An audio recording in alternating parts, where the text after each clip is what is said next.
এক গ্রামে সুনন্দা তার স্বামী আর দুই ছেলে মেয়েকে নিয়ে বাস করত। সুনন্দা মেকআপ করতে ভীষণ পছন্দ করত। সে ইউটিউব দেখে দেখে মেকআপ করা শিখেছে, কিন্তু সারাদিন আয়নার সামনে বসে বসে তার এই মেকআপ করা তার শাশুড়ি আর স্বামী পছন্দই করত না। কিন্তু সুনন্দা তাদেরকে তেমন পাত্তাই দিত না, কারণ সুনন্দা মেকআপ না করলে সে কোনো কাজে মনই বসাতে পারত না। কিন্তু একদিন সুনন্দার শাশুড়ি সুনন্দাকে বলল, মহারানীর কি সময় হবে আমার কাজে সাহায্য করার? মা, এভাবে কেন কথা বলছেন? আমি কি আপনাকে কাজে সাহায্য করি না? আমি সে কথা বলছি না, আমি বলছি বাইরের যদি কোনো কাজ করো, মানে সেলাই টেলাইয়ের কাজ আর কি, সব মেয়েরা করে না। মা, আমি ওসব সেলাই টেলাইয়ের কাজ অত পছন্দ করি না। আর সামান্য জামা কাপড় ছিঁড়ে গেলে তো সেলাই করতে পারি। সারাদিন আয়নার সামনে বসে বসে মেকআপ না করে কিছু কাজ করলে তো ঘরে দুটো পয়সাও আসে। তুমি তো জানো ছেলে তো ওই কটা টাকা মাইনে পায়, তাতে কি আর সংসার চলে? মা, আমি ঠিক করেছি গ্রামে একটা পার্লার খুলবো। ইউটিউব দেখে আমি সব শিখেছি। এই গ্রামে তো একটাও বিউটি পার্লার নেই। আমি যদি দোকান খুলি তাহলে নিশ্চয়ই চলবে, আর এই সংসারের সমস্যাও দূর হয়ে যাবে। তবে দোকান করতে গেলে কিছু টাকা ধার করতে হবে। তুমি যা খুশি তাই করো, আমার থেকে চাইবে না, আমি কিন্তু কোনো সাহায্য করতে পারবো না। এই কথা বলে সুনন্দার শাশুড়ি সেই ঘর থেকে চলে যায়। এরপর সুনন্দা বসে বসে ভাবতে থাকে সে তার পার্লার কিভাবে খুলবে আর টাকা জোগাড় করবে। কিন্তু বেশ কয়েক মাস পর সে টাকা জোগাড় করে একটা পার্লার গ্রামে খুলে ফেলে। কিন্তু প্রথম প্রথম তার এই পার্লারে কেউই আসছিল না, কিন্তু এর বেশ কয়েকদিন পর থেকে গ্রামের মহিলারা তার পার্লারে আসতে শুরু করে। গ্রামের প্রত্যেক মেয়েরা সুনন্দার হাতের কাজে ভীষণ খুশি ছিল। দিদি, ওই ফেস মাস্কটা মাখিয়ে দিয়েছিলে, খুব ভালো উপকার পেয়েছি। কিন্তু ধন্যবাদ, তোমাদের আশীর্বাদ থাকলে আমি আরো ভালো ভালো কাজ করতে পারবো। তোমরা আমাকে আশীর্বাদ করো গো, আমি এই পার্লারটাকে যেন আরো বড় করে তুলতে পারি। তোমরা কিন্তু গ্রামের অন্যান্য মেয়েদেরকেও জানিও আমার প্রোডাক্ট মেখে তোমরা এত ভালো উপকার পেয়েছো। আবার এসো কিন্তু আমার পার্লারে। হ্যাঁ, বলবো। আমি পরের বার আসলে আমাকে ছাড় দিতে হবে কিন্তু। আর সত্যি কথা বলতে গ্রামে একটা পার্লারের দরকারও ছিল। কে হেঁটে হেঁটে এত দূর শহরে যাবে বলো তো? খুব ভালো হয়েছে। হ্যাঁ, আর তাছাড়া গ্রামে যদি কারোর বিয়ে হয় তাহলে আমাকে ডাকতে পারো, আমি সাজিয়ে দেব তাদের। পার্লারে না আসলেও চলবে, আমি বাড়ি গিয়ে সাজিয়ে দিয়ে আসবো। অনেকে ভাবে পার্লার মানে একটা সময় নষ্টের জায়গা, কিন্তু নিজেকে সুন্দরভাবে গড়ে তুলতে তো সেই পার্লারেই আসতে হয়, তাই না? ঠিক আছে, এখন তাহলে আমি আসছি। এই কথা বলে মেয়েটি সেখান থেকে চলে যায়। এর বেশ কয়েকদিন পর থেকে সেই পার্লারে অনেক লোকজন আসতে শুরু করে। সুনন্দা এসব দেখে ভীষণ খুশি হয়। সুনন্দা পার্লার করে শুধু যে নিজের পকেট ভরাচ্ছিল এমনটা নয়, সে গ্রামের অসহায় মেয়েদেরকেও সাহায্য করত। যেসব পরিবার তাদের মেয়ের বিয়েতে টাকা খরচ করতে পারত না সাজানোর জন্য, সুনন্দা সেই সব পরিবারের মেয়েদের বিনা পারিশ্রমিকেই সাজিয়ে দিত। এইভাবে বেশ কয়েকটা দিন কেটে যায়। সুনন্দার পার্লারে রুবিনা নামে একটি মেয়ে আসে। ম্যাডাম, আপনার কাছে একটু সময় আছে আমার সাথে কথা বলার জন্য?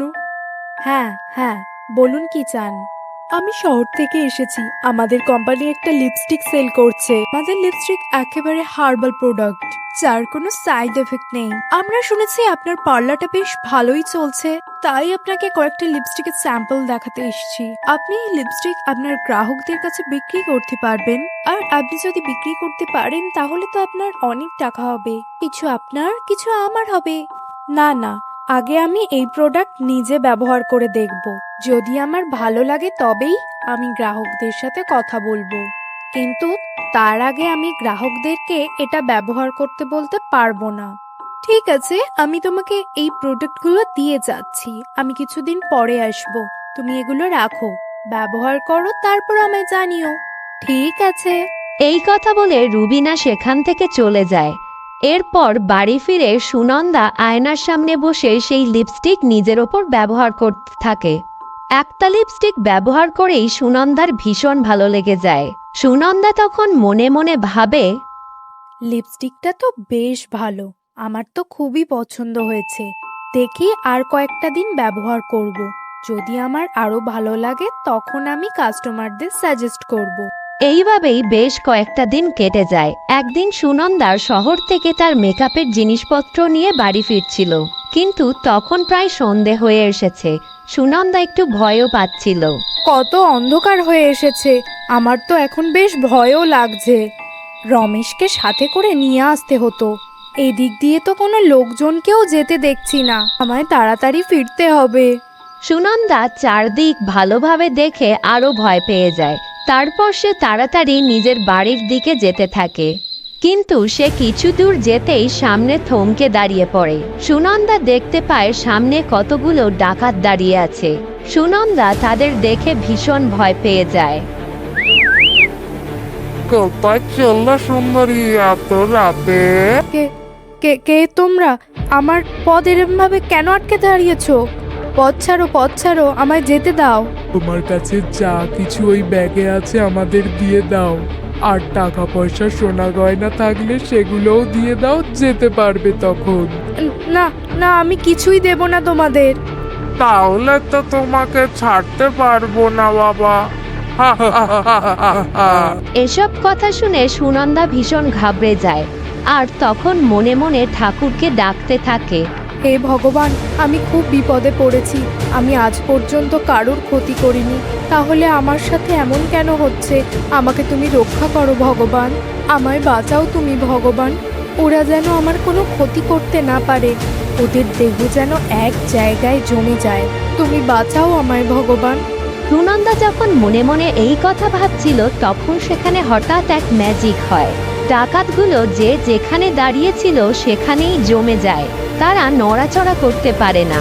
এই দৃশ্য দেখে সুনন্দা ভীষণ চমকে যায় আর বলে, হ্যাঁ, এটা কিভাবে সম্ভব? এটা তো একেবারে অবিশ্বাস্য ব্যাপার। আমি তো মনে মনে এই জিনিস চেয়েছি, আর এটা সত্যিই ঘটলো। কি করে হলো? আমাকে জানতেই হবে। এই লিপস্টিকের মধ্যে নিশ্চয়ই কোনো রহস্য আছে, আমায় জানতে হবে। কিন্তু তার আগে আমায় এখান থেকে বেরোতে হবে। এই কথা বলে সুনন্দা নিজের বাড়িতে ফিরে যায়। এর পরদিন সুনন্দার পার্লারে সেই রুবিনা আসে। ম্যাডাম, আপনার নিশ্চয়ই লিপস্টিক পছন্দ হয়েছে। আপনি কি আমার কাছ থেকে আরো লিপস্টিক নিতে চান? আচ্ছা, এটা তুমি কিভাবে জানলে যে লিপস্টিকটা আমার খুব পছন্দ হয়েছে? আমি তো তোমাকে কিছু বলিনি। পছন্দ না হওয়ার কোনো কারণই নেই এখানে। কেন? আশা করি তুমি এর উত্তরটা এখন নিশ্চয়ই জানো। কে তুমি? আর এই লিপস্টিকটা তুমি কোথা থেকে পেয়েছো? হ্যাঁ, এসব কি? তুমি একটা পরী? হ্যাঁ, আমি হলাম জাদু পরী। এটা কোনো সাধারণ লিপস্টিক নয়, এটা হলো ম্যাজিক লিপস্টিক। কিন্তু তুমি এটা আমাকে কেন দিয়েছো? কারণ তুমি এর সঠিক মানুষ। তোমাকে যখন আমি প্রথম কাজ করতে দেখি, তখনই আমার তোমাকে খুব পছন্দ হয়। আমি দেখেছি তুমি শুধু নিজের কথা না, তুমি এই গ্রামের সকল মানুষদেরকে নিয়ে চিন্তা করো। তুমি গরিব মানুষদের সাহায্য করো, অথচ বিনা পারিশ্রমিকে। এই কারণে তোমাকে আমার ভীষণ পছন্দ হয়েছে, তাই আমি তোমাকে এই লিপস্টিকটা দিয়েছি। তুমি যে লিপস্টিকটা আমাকে দিয়েছো, এই লিপস্টিকটা কি আমি রাখতে পারি? হ্যাঁ, অবশ্যই রাখতে পারো। তুমি যখনই এই লিপস্টিক পরে কিছু চাইবে, তখনই তোমার সেই আশা পূরণ হয়ে যাবে। তোমাকে অনেক অনেক ধন্যবাদ পরী। আমাকে তুমি এত বিশ্বাস করেছো, তার জন্য ধন্যবাদ। আমি এটা যত্ন করে নিজের কাছে রাখবো। কখনো এর অপব্যবহার আমি করব না। সুনন্দার এই কথা শুনে পরী সেখান থেকে অদৃশ্য হয়ে যায়। এরপর সুনন্দা ওই লিপস্টিকের কখনো কোনোদিন অপব্যবহার করেনি। সুনন্দাকে এই পার্লারের কাজে সাফল্য পেতে দেখে তার শাশুড়ি মাও ভীষণ খুশি হয়। এখন তিনি এই কাজকে সমর্থন করেন। এরপর সুনন্দা তার পরিবারকে নিয়ে আনন্দে হাসি খুশিভাবে দিন কাটাতে থাকে।